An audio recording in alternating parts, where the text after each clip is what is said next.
অতীতে একটা সময় ছিল যখন সিজারিয়ান সেকশন অপারেশনকে পেশেন্টরা খুব ভয় পেতেন, কারণ প্রচণ্ড কষ্টদায়ক, সেই ব্যথা অনেক দিন থাকতো। কিন্তু আধুনিক প্রযুক্তির জন্য আজকাল সিজারিয়ান সেকশনে ব্যথা বেদনা অনেক কমে গেছে, রেস্ট্রিকশনস, অ্যাক্টিভিটি, ডায়েটের উপরে অনেক কমে গেছে। ফলে পেশেন্টরা এখন সিজারিয়ান সেকশনকে তেমন একটা ভয় পান না।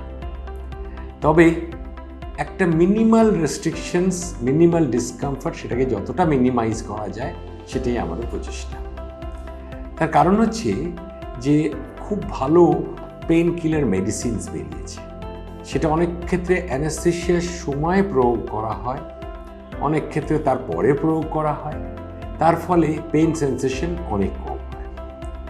এছাড়াও আমরা পেশেন্টকে যত তাড়াতাড়ি ফিডিং দিতে পারবো, স্বাভাবিক বা নিয়ার স্বাভাবিক অ্যাক্টিভিটি শুরু করতে পারবো, তাড়াতাড়ি তাকে অ্যাম্বুলেট করা, উঠে বসানো, হাঁটানো, তাতে করে পেন সেন্সেশন অনেক কমে যাচ্ছে।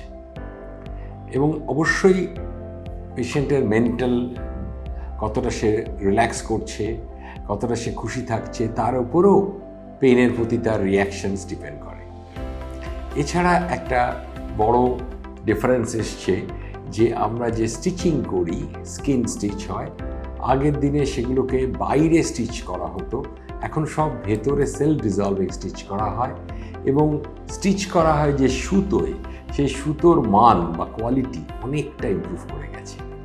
সব মিলে দাঁড়ালো যে সিজারিয়ান সেকশনটা অনেক কম ডিসকমফর্ট, অনেক কম রেস্ট্রিকশন আজকের যুগে। কিন্তু তা সত্ত্বেও সিজারিয়ান সেকশনে কিছু রেস্ট্রিকশনস থাকবে, যেটা ফলো করা দরকার ফর রিকভারি।